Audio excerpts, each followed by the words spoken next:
Hola, ¿qué tal? Bienvenidos a un nuevo video. El día de hoy les voy a hacer una lectura en Spoken, no va a ser susurrada. He escogido el cuento El demonio de la perversidad de Edgar Allan Poe. He colocado una luz más cálida, espero les guste. Y vamos a ver, comenzamos con la lectura. Si es que me equivoco con la lectura es porque es la primera vez que leo el cuento. También por la luz un poco baja se me dificulta un poco leer bien, pero espero no equivocarme mucho. En la consideración y examen de las facultades y impulsos descritos en los textos medievales sagrados sobre el alma humana, los frenólogos han olvidado que los sentimientos radicales primitivos e irresistibles también habían pasado por alto por los moralistas que le procedieron, con la perfecta arrogancia de la razón. Todos la hemos pasado por alto. Hemos permitido que su existencia escapara a nuestro conocimiento tan solo por falta de fe, sea fe en la revelación o fe en la cábala. Nunca se nos ha ocurrido pensar en él. Simplemente, por su gratitud y supuesta simpleza, no creíamos que esa tendencia tuviera necesidad de un impulso. No habíamos percibido su necesidad, no habíamos entender.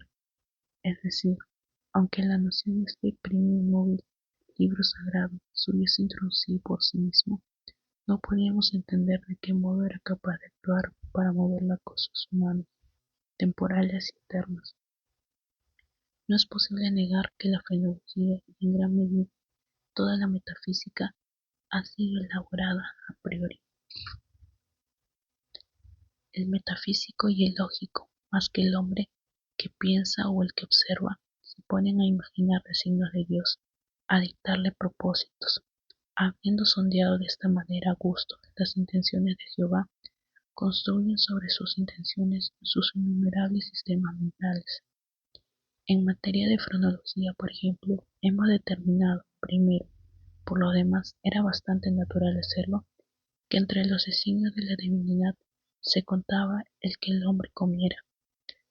Asignamos, pues, a este órgano de la alimentación, que este acicate con el cual la deidad otorga fuerza al hombre y obliga a que quiera o no comer. En segundo lugar, habiendo decidido que la voluntad de Dios quiere que el hombre propague la especie, descubrimos inmediatamente un órgano de la amatividad, y lo mismo hicimos con la combatividad, la idealidad, la casualidad y la constructividad. En una palabra, con todos los órganos que representan una tendencia, un sentimiento moral o una facultad de puro intelecto. En este ordenamiento de los principios de la acción humana, los expulsionistas, con razón o sin ella, en parte o en su totalidad, no han hecho sino seguir en principio los pasos de sus predecesores, deduciendo y estableciendo cada cosa a partir del destino preconcebido del hombre y tomando como fundamento los propósitos de su creador. Hubieran sido más prudentes, hubieran sido más seguros fundarnos clasificación, puesto que debemos hacerla en el hombre habitual o ocasionalmente hace, en lo que siempre hace ocasionalmente, en cambio de fundarla en la hipótesis de lo que Dios pretende obligarle a hacer.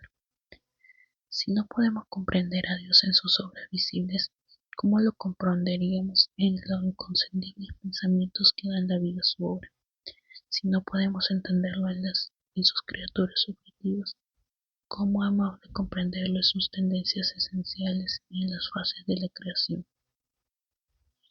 La inducción a posteriori hubiera llevado a la fenomenología a admitir como principio innato y primitivo de la acción humana algo paradójico que hemos de llamar perversidad, a falta de un término más característico.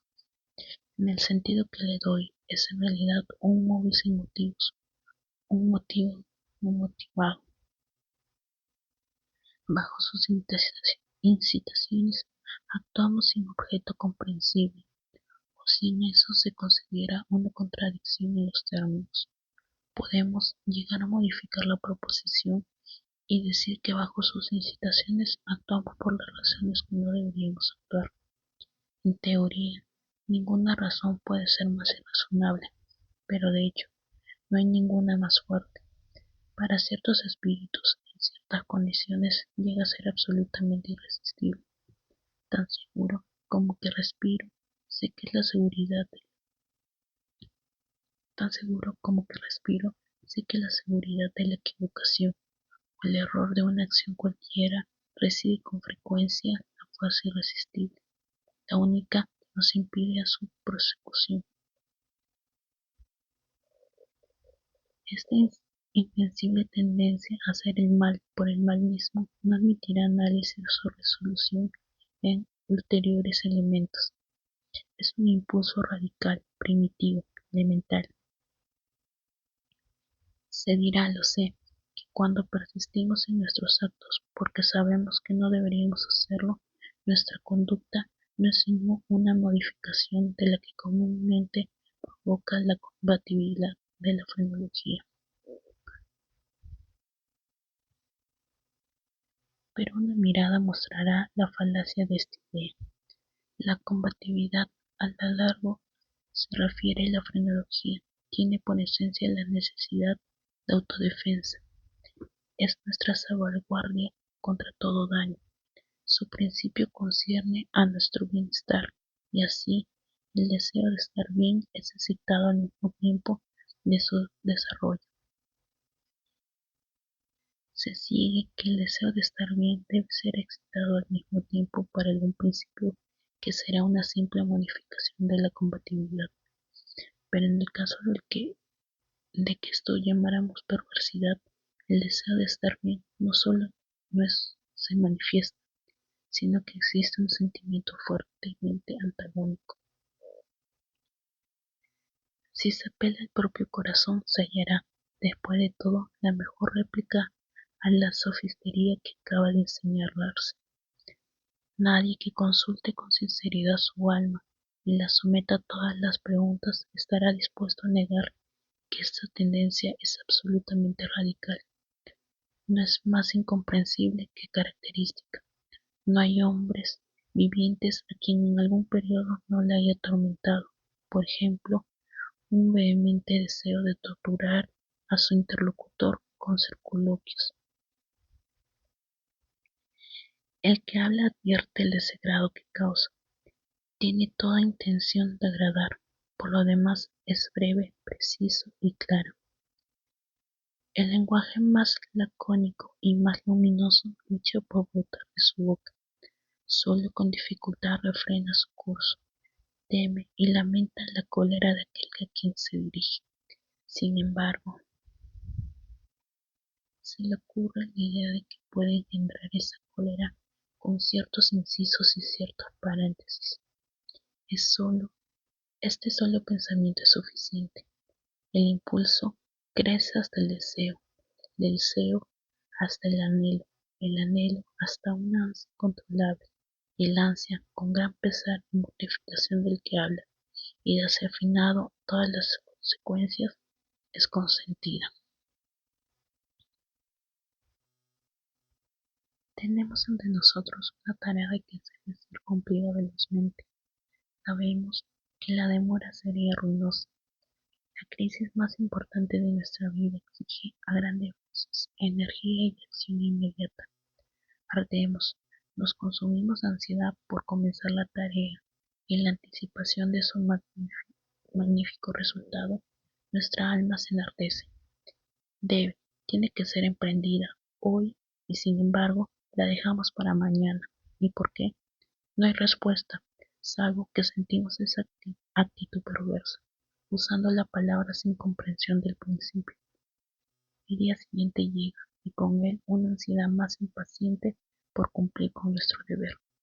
Pero con este verdadero aumento de ansiedad llega también un indeseable anhelo de postergación, realmente espantosa por lo insondable.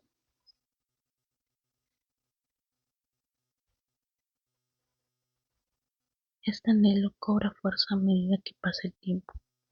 La última hora para la acción está al alcance de nuestra mano. Nos estremece la violencia del conflicto interior, de lo definido por lo indefinido, de la sustancia con la sombra. Pero si la contienda ha llegado tan lejos, la sombra es la que vence. Luchamos en vano. Suena la hora y doblan a muerto por nuestra felicidad. Al mismo tiempo es el canto del gallo para el fantasma que nos había atemorizado. Vuela, desaparece, somos libres. La antigua energía retorna. Trabajaremos ahora. Ay, es demasiado tarde.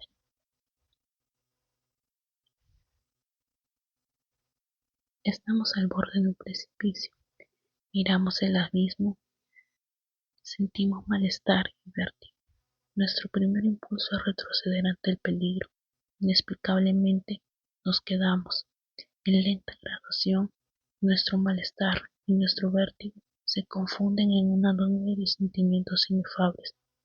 Por grados aún más imperceptibles, esta nube cobra forma, como el vapor de la botella donde surgió el genio de las mil y una noches. Pero en esa nube nuestra al borde del precipicio adquiere consistencia, una forma mucho más terrible que cualquier genio o demonio de leyenda. Sin embargo, es solo un pensamiento, aunque temible, de esos que hielan hasta la médula de los huesos, con la feroz delicia de su horror. Es simplemente la idea de que serán nuestras sensaciones durante la veloz caída desde semejante altura. En esa caída, esa fulminante aniquilación, por la simple razón de que implica la más espantosa y la más abominable entre las más espantosas y abominables imágenes de la muerte y el sufrimiento de que jamás se hayan presentado a nuestra imaginación. Por esa simple razón, la deseemos con más fuerza, y porque nuestra razón nos aparta violentamente del abismo, por eso nos acercamos a él con más ímpetu. No hay en la naturaleza pasión de una impaciencia tan demoníaca como la del que, estremecido al borde de un precipicio, piensa arrojarse en él. Aceptar por un instante cualquier abismo de pensamiento significa la perdición inevitable, pues la reflexión nos asesinó a premiarnos para que no lo hagamos, y justamente por eso digo, no podemos hacerlo. Si, si no hay allí un brazo amigo que nos detenga, o si fallamos en el súbito esfuerzo de echarnos atrás, nos arrojamos, nos destruimos. Examinemos estas acciones y otras similares. Encontraremos que resultan solo del espíritu de perversidad. Las, per- las perpetramos simplemente porque sentimos que no deberíamos hacerlo. Más acá o más allá de esto no hay principio inteligible, y podríamos en verdad considerar su perversidad como una instigación directa al demonio si no supiéramos que a veces actúa en fomentos del bien.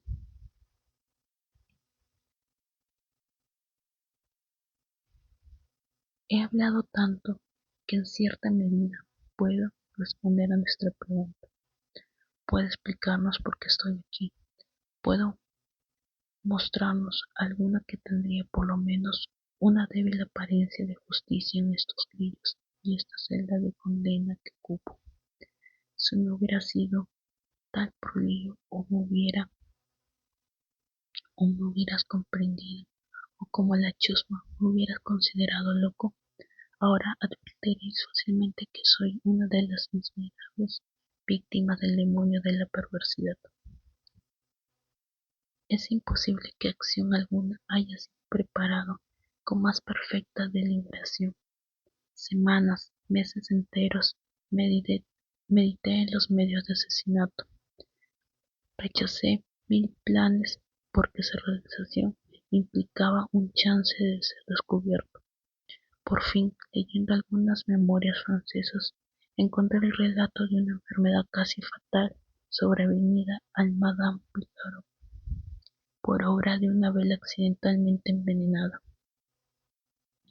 La idea impresionó de inmediato mi imaginación.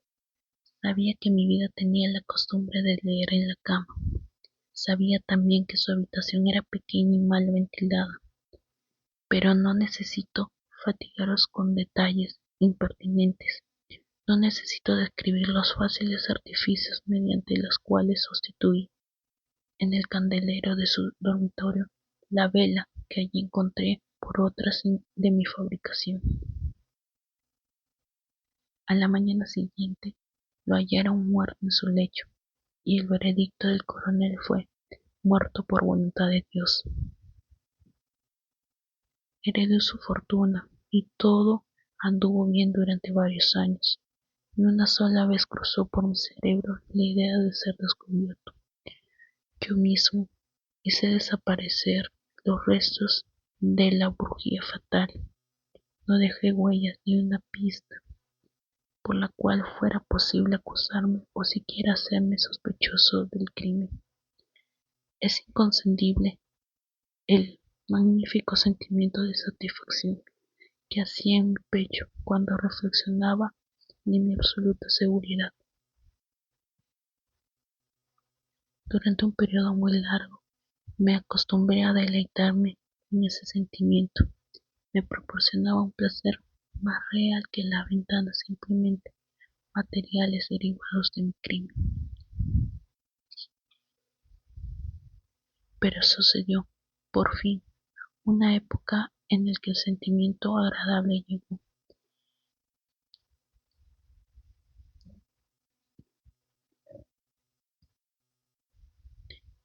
En gradación casi imperceptible a convertirse en una idea obsesiva,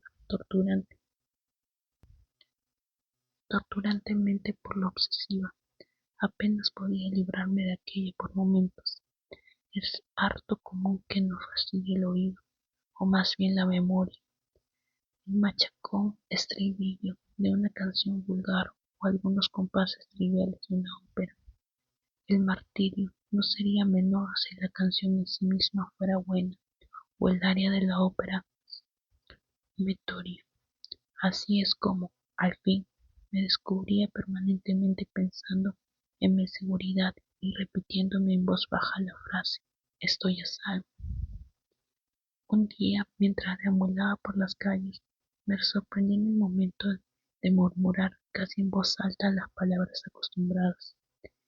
En un acceso de petulancia les di una nueva forma: estoy a salvo, si no soy lo bastante tonto para confesar abiertamente. No bien pronuncié estas palabras, sentí que un frío helado penetraba hasta mi corazón.